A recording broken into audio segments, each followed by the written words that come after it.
미국 동부의 한 아이비리그 대학, 세계 각국에서 온 유학생들이 모여드는 강의실은 그야말로 글로벌 문화의 축제와 같았어요. 그러나 오늘은 조금 다른 분위기였습니다. 강의 중간, 한 중국인 유학생이 갑작스럽게 발언을 시작했어요. 한국, 솔직히 말해서 별로 대단한 나라는 아니라고 생각해요. 기술도 결국 서양에서 베낀 거고, 문화는 일본이나 중국 거 따라한 거잖아요. 강의실 분위기는 순식간에 얼어붙었어요. 몇몇 한국인 유학생들은 얼굴이 굳었고, 다른 학생들도 눈치를 보며 침묵했죠. 그러나 교수님은 미소를 잃지 않고 물었어요. 흥미로운 관점이군요. 그렇다면 한국을 그렇게 평가하게 된 이유가 있을까요? 중국인 유학생은 자신감 있게 말을 이어갔습니다. 솔직히 한국은 역사적으로도 큰 힘을 가진 적이 없었고, 전통적으로 중국 문화의 영향을 받았잖아요. 지금 케이팝이니 드라마니 떠들어대지만 결국 일시적인 유행에 불과하다고 봐요. 교수님의 눈빛이 살짝 날카로워졌어요. 하지만 여전히 차분한 어조로 말했죠. 좋습니다.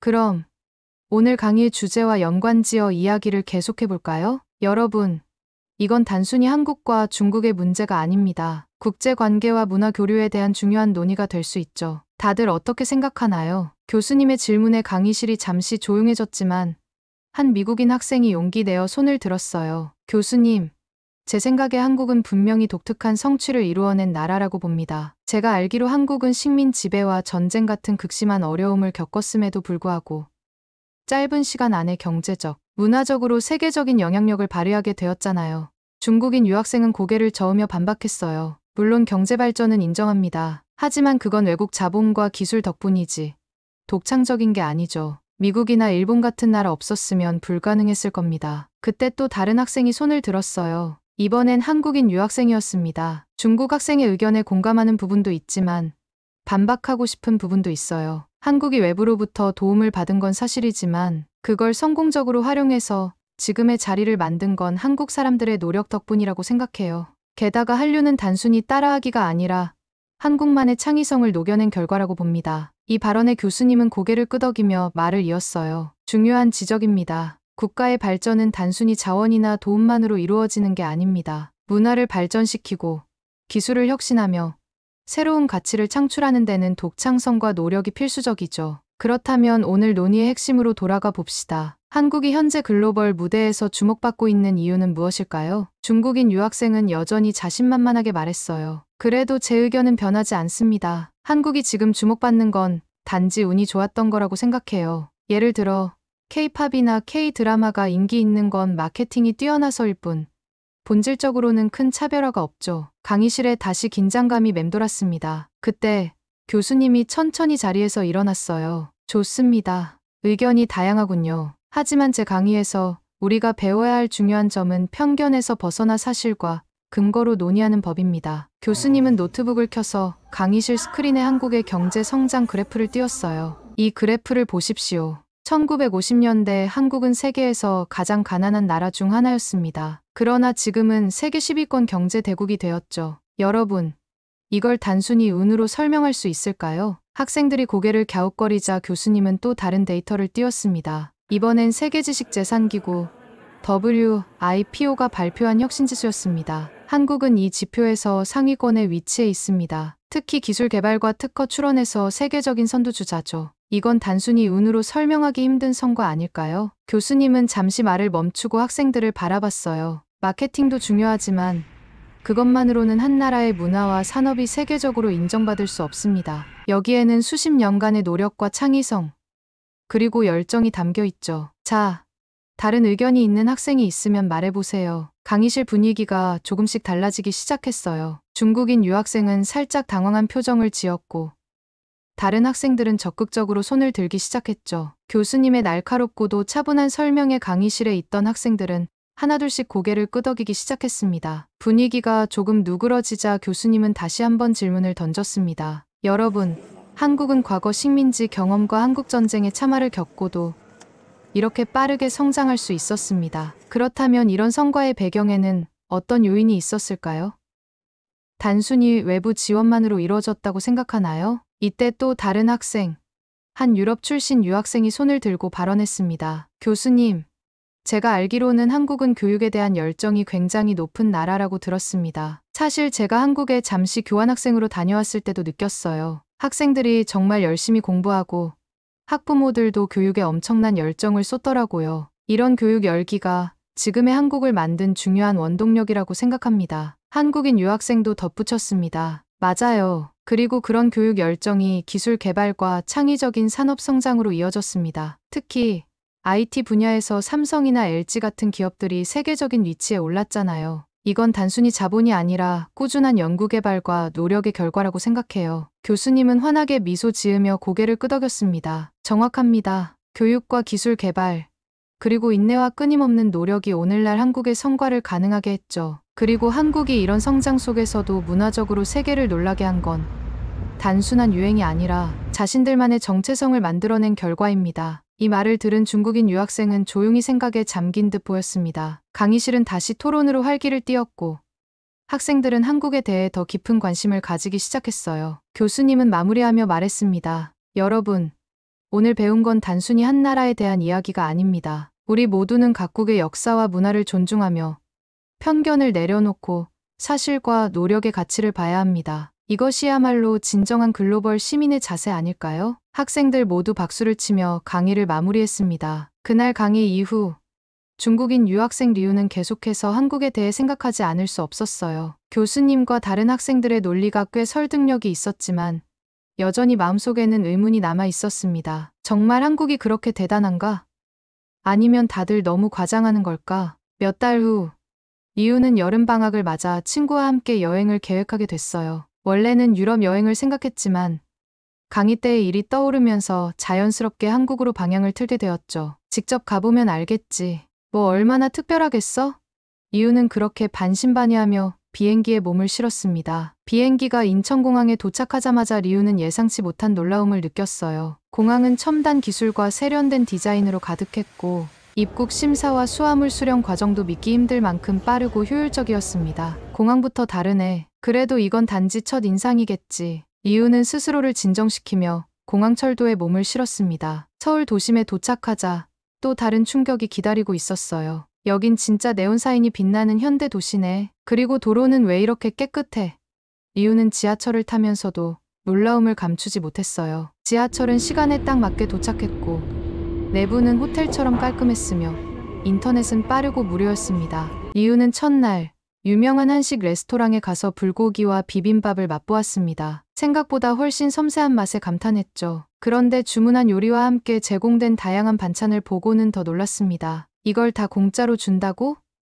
이건 정말 신기하네. 식사를 마치고 계산대에서 잔돈을 거슬러 받을 때 계산원이 살짝 웃으며 정중히 인사했어요. 감사합니다.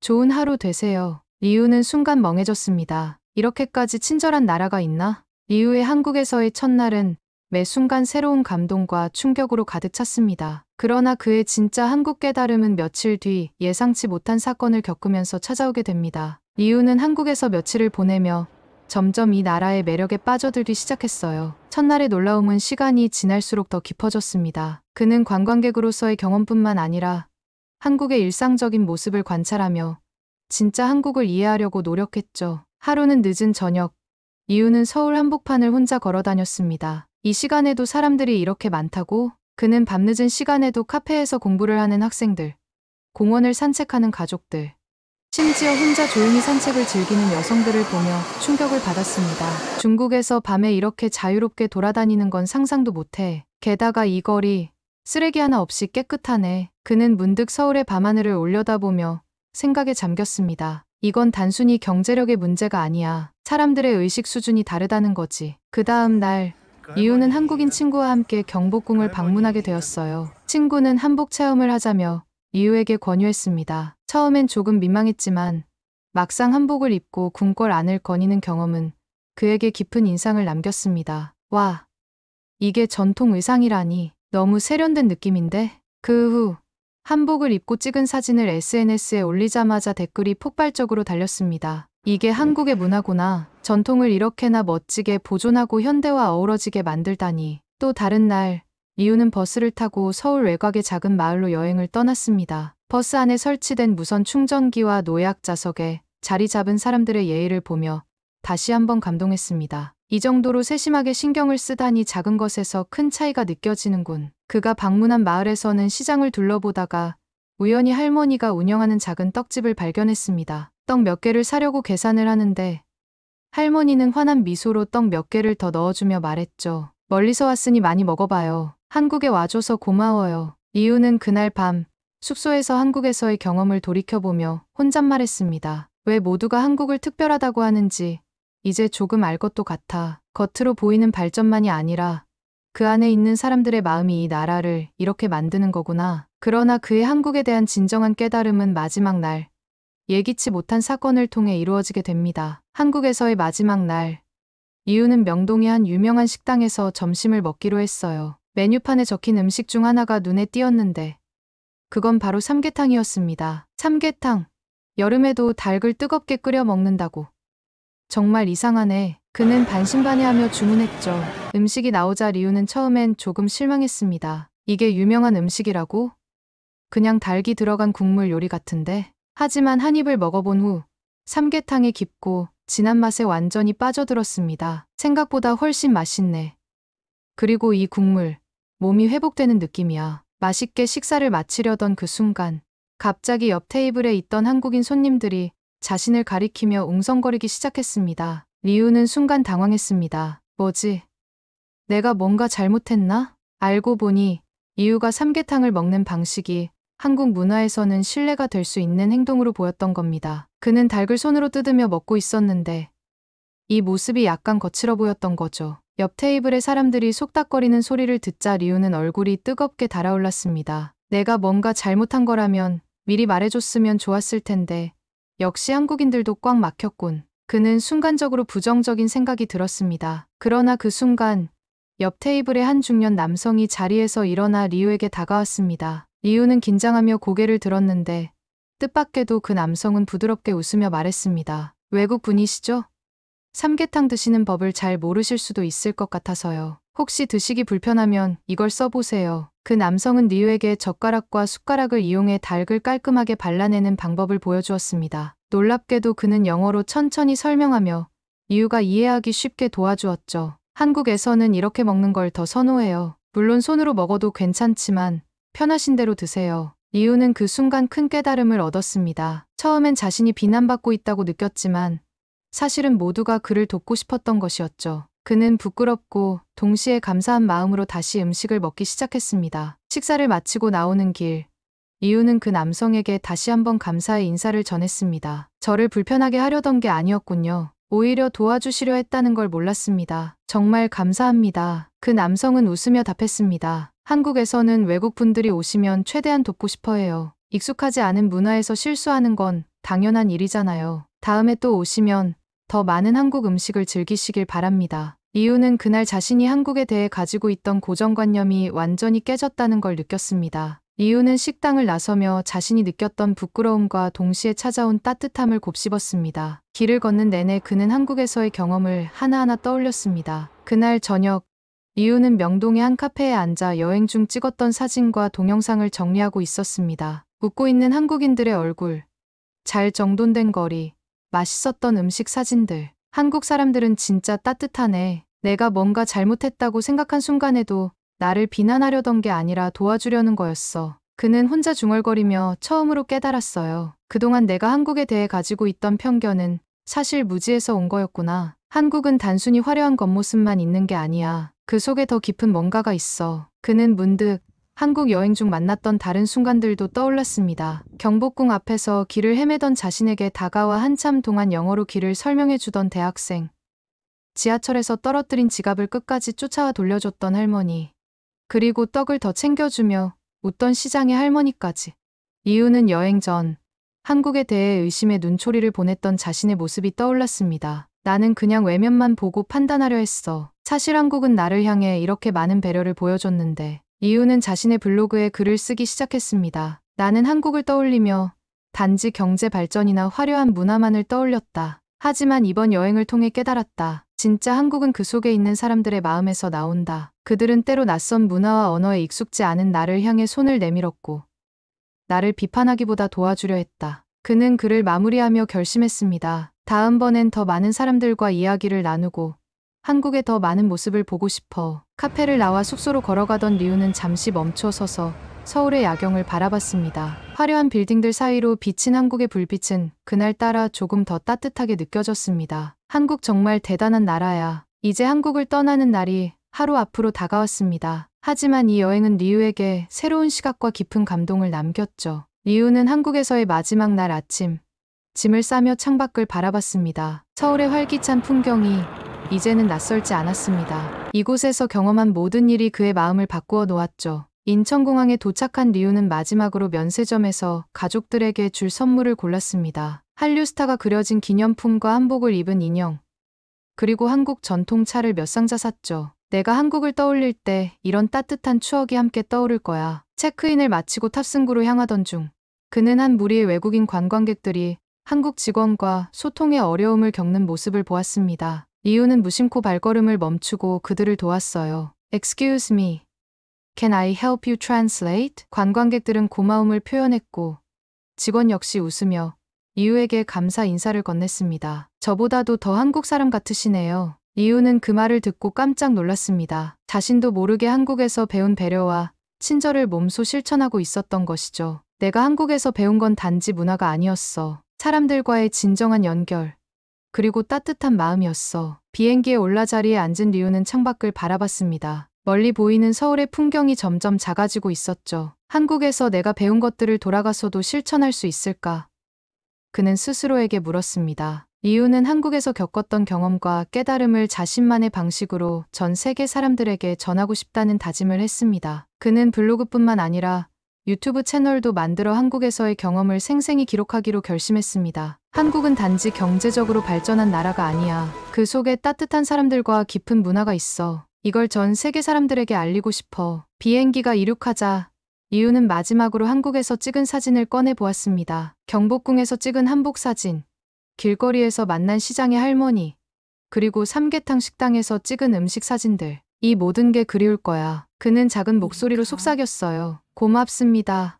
한국. 다음에 또 올게요. 리우는 한국을 떠난 후에도 친구들과 가족들에게 한국에서 배운 점들을 이야기하며 스스로를 돌아보는 시간을 가졌습니다. 그는 마지막으로 시청자들에게 이런 말을 남겼죠. 여러분, 한국은 단지 발전된 나라가 아닙니다. 그 안에는 사람들의 진심과 배려가 담겨 있어요. 꼭 한번 가보세요. 그리고 그곳에서 여러분만의 특별한 경험을 만들어 보세요. 그의 이야기는 많은 이들에게 감동을 주었고 전 세계 사람들에게 한국의 매력을 알리는 계기가 되었습니다. 리우의 이야기는 단순히 한국 여행에서 끝나지 않았습니다. 그는 자신의 경험을 계기로 삶의 방식을 조금씩 바꿔나갔습니다. 미국으로 돌아온 리우는 학교 생활 중 이전과 다른 태도를 보였습니다. 예전엔 단순히 학업에만 몰두하던 그였지만 이제는 주변 사람들에게 더 관심을 기울이고 배려하려고 노력했죠. 한국 사람들은 나에게 친절을 베풀면서도 아무것도 바라지 않았어. 그들의 마음을 본받아야겠어. 하루는 수업 중 중국에서 온 다른 유학생이 어려움을 겪고 있는 모습을 본 리우는 자연스럽게 다가갔습니다. 무슨 문제야? 내가 도와줄 수 있을 것 같아. 그 유학생은 놀란 표정으로 리우를 바라봤습니다. 리우, 너 정말 변했네. 예전엔 이런 일에 관심 없었잖아. 리우는 웃으며 답했습니다. 한국에서 많은 걸 배웠거든. 배운 걸 실천하지 않으면 의미가 없잖아. 리우는 블로그와 유튜브 채널을 통해 한국 문화를 적극적으로 소개하기 시작했습니다. 그는 자신이 겪었던 작은 일상부터 한국의 독특한 역사와 문화까지 다양한 이야기를 풀어냈습니다. 한국은 단순히 기술 발전과 한류로만 설명될 수 없는 나라입니다. 그 안에 숨겨진 사람들의 이야기와 전통을 알게 되면 더 깊은 매력을 느낄 수 있어요. 특히 리우가 한국의 전통 음식을 소개하는 영상은 큰 인기를 끌었습니다. 삼계탕을 먹던 날, 난 단순히 음식을 먹은 게 아니라 그 안에 담긴 따뜻한 마음을 느꼈습니다. 여러분도 한번 꼭 경험해보세요. 몇 년 후, 리우는 국제 컨퍼런스에 연사로 초청받아 다시 한국을 찾게 되었습니다. 그는 설레는 마음으로 인천공항에 도착하며 첫 한국 방문 때 느꼈던 감정을 떠올렸습니다. 그때는 내가 이렇게 한국을 그리워하게 될 줄 몰랐어. 컨퍼런스가 끝난 뒤, 리우는 다시 명동을 찾았습니다. 그는 삼계탕을 먹던 그 식당으로 들어갔고 주인에게 자신이 몇 년 전 방문했던 손님이었다고 말했습니다. 여전히 맛있네요. 그리고 여전히 따뜻해요. 주인은 환하게 웃으며 말했습니다. 한국에 다시 와줘서 고마워요. 한국은 언제나 당신 같은 손님을 환영합니다. 리우는 한국에서의 경험을 통해 단순히 한 나라를 알게 된 것이 아니라 사람들과의 소통과 배려가 얼마나 중요한지를 배웠습니다. 그는 자신만의 여정을 통해 더 나은 사람이 되었고, 한국을 통해 얻은 교훈을 전 세계에 나누며 살아가고 있습니다. 한국에서 배운 가장 큰 교훈은 따뜻한 마음입니다. 사람들에게 조금 더 친절을 베풀고 작은 배려로 세상을 바꿀 수 있다는 걸 잊지 마세요. 이 이야기가 여러분에게 영감을 주었다면 한국을 직접 경험해 보세요. 여러분도 나처럼 새로운 시각과 감동을 얻을 수 있을 겁니다. 한국에서의 작은 깨달음이 리우를 변화시켰듯 여러분도 새로운 세상을 만날 준비가 되셨나요? 좋아요와 구독, 그리고 여러분의 경험을 댓글로 남겨주세요. 감사합니다. 다음 이야기에서 만나요.